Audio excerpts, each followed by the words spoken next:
Thanks, David. Thanks, everyone, for having me in this conversation today. Um, we live in at a very challenging time. Perhaps every time has been challenging in the world, in the life of the world. So this may not be unique, just that we have unique issues that we have to confront. And I really find this having to think and rethink something that we should all be doing all the time, to not just think about anything once, but think about it again. This is why it's so important that when you leave a public meeting or wherever, you have to sit yourself down and talk to yourself. Did you hear? What did you hear? Did you hear the right thing? Uh, Having this conversation is so important, and being hosted by the Right Livelihood College, it makes it even doubler uh, interesting because we all need to, there's a lot of learning to be done in the world today. This is one of the reasons why we're having the crisis we're having: economic crisis, environmental crisis, political crisis, social crisis, health crisis, food crisis. Everything is going upside down, and it's because we refuse to learn, we refuse to think, and we just generally jumping on one track and believing that we're on the right path. Very nice pause that came to the world, a gift, was the pandemic. I'm sorry to call it a gift, but the pandemic brought about an opportunity for us to rethink our ways of living and the direction we're going. But it doesn't look like we learned anything at all. We're locked up in our homes. We have to wear a face mask, and we have to keep away from people. Rather than just keeping physical distancing, we also endeavor to keep social distancing, which is a class thing, and is really very insulting for anyone to keep a social distance from a fellow human being. It's like you are the Lord and these ones are your servants. So you keep a social barrier between. There are some of these things that look like they're small things, but they're very, very important issues. We've had time to reflect, just think about the pandemic, the coronavirus pandemic itself. What is the root cause? What caused the pandemic? The answer is that it's zoonotic. It came from some animal from somewhere. Are the animals flying about in the air? Are they just jumping from the bush and looking for who to pass a virus to? Could this have been engineered in the laboratory? That's a question, but all the answers we're getting is it passed from an animal. So let's accept that as the way this happened. Why did it happen? Because humans have decided to be worse than a normal predator. We destroy even our own habitat. We eat up everything, and what we can eat up, we trash. And so we have massive land use changes, massive deforestation for colonial agricultural plantations, monocultures everywhere.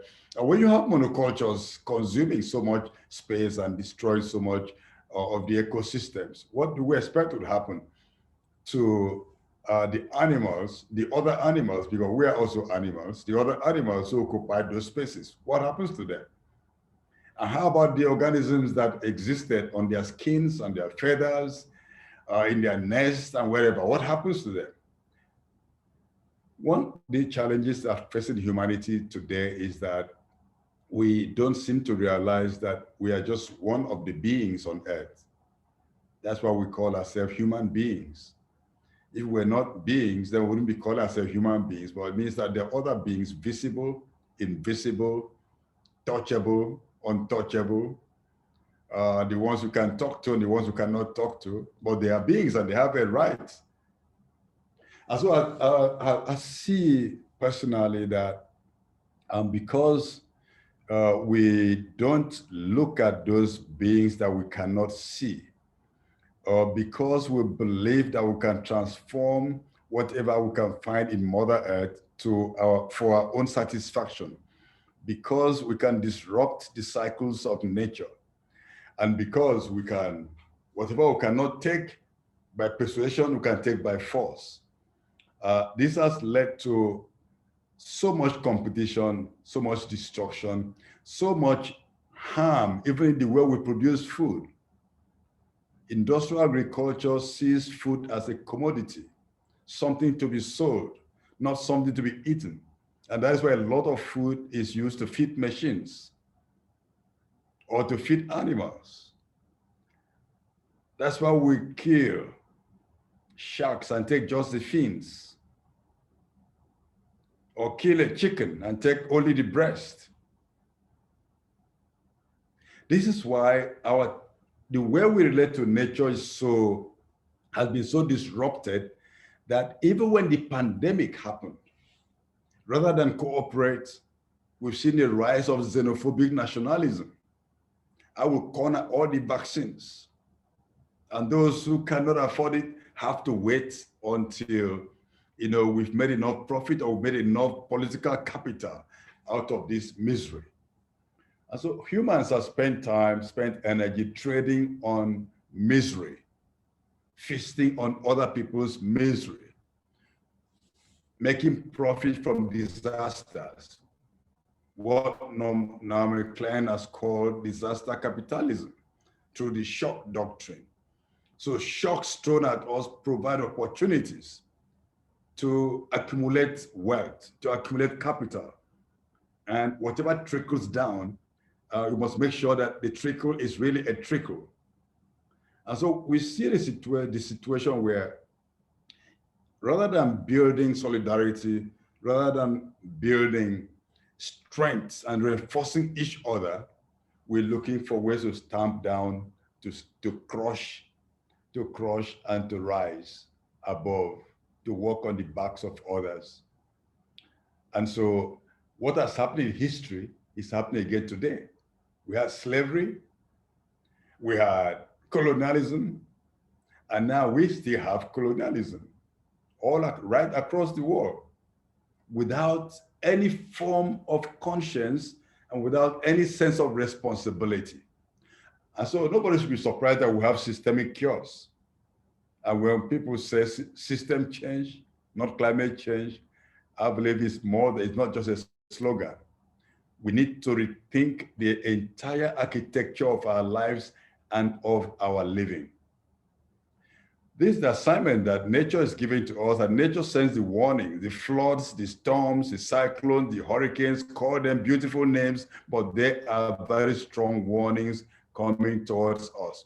And it is our duty at this point in time. We've got to the precipice. We've got to the edge.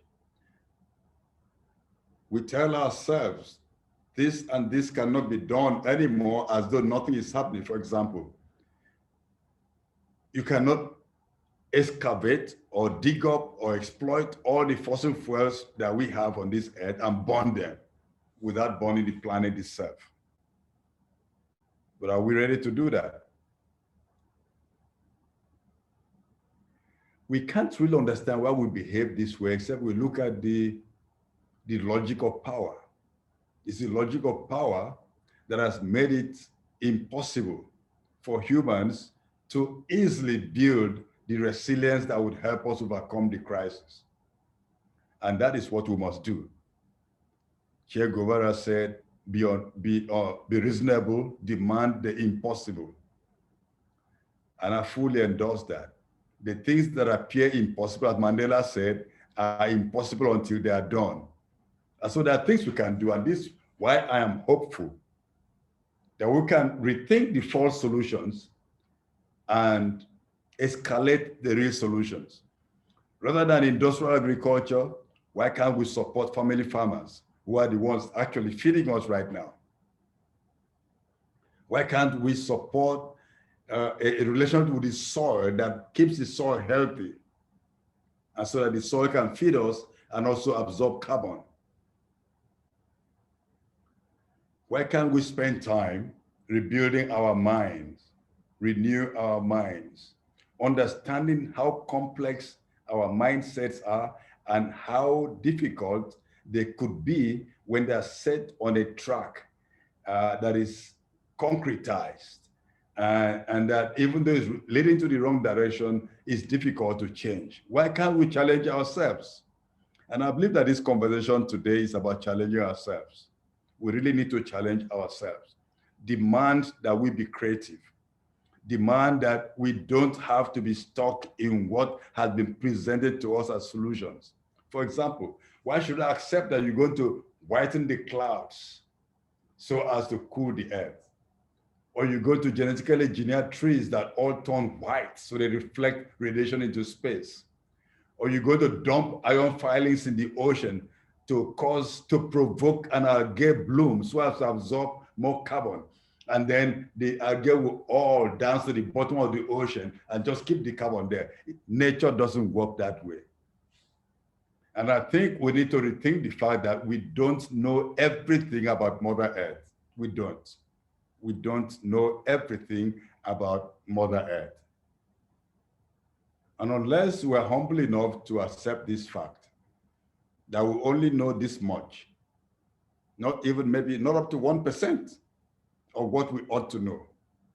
And unless we accept that we have to, each person has knowledge that we need to share, and that we can do best by collaborating, by building bridges, by building connections. If we don't accept that this is the way to go, that we want to run on different tracks on our own, you may be very fast. You may be very fast indeed, or you may be fast in the wrong direction. In my village, a dancer can only say she is a good dancer if the spectators say you are back moved really nicely. If you are the referee in your own match, you're going to be the winner all the time, whereas you are actually the loser. So solidarity is the way forward. And we need to learn to come together, to hear each other, to place our ears on the ground and receive signals from the ancestors. Receive signals from those who have danced at the marketplace and have danced around the big trees and have gone to rest, watching us and watching our dance steps. It is time really for us to begin to learn the songs that were sung when people were forced to labor without any benefit of wages for their energy. We need to learn the songs of struggle and be in the classrooms of the streets. Let's end PhDs marching on the streets. Let's end PhDs fighting the fights for our existence, putting out the gas flares, shutting down the mine pits, and putting red tapes around all the crime scenes where there's deforestation, extreme destructive mining. It's not a time for us to say that warfare should be outmoded. Who would believe that at this age, in this century, up to $2 trillion US wasted on hardware for warfare, whose purpose is to destroy nations, to weaken society, weaken resilience, and expose countries and territories and peoples to harm. Why can't we spend a fraction of that in sitting together and just enjoying the moonlight? Sitting together to sing to ourselves, to listen to children, hear the dreams of the future of our kids, and say, okay, that's what you want to be, that's what you want society to be like in 100 years. How can we help you achieve that? How can we go together? It's time to join hands and work together. As I think about this, I just tell myself, you got to think again and think again and think again. And the more we think, the more we're going to rethink, challenging ourselves, understanding the complexities of our fears, of our loves, of our intentions, and of the accidental things that we bring about.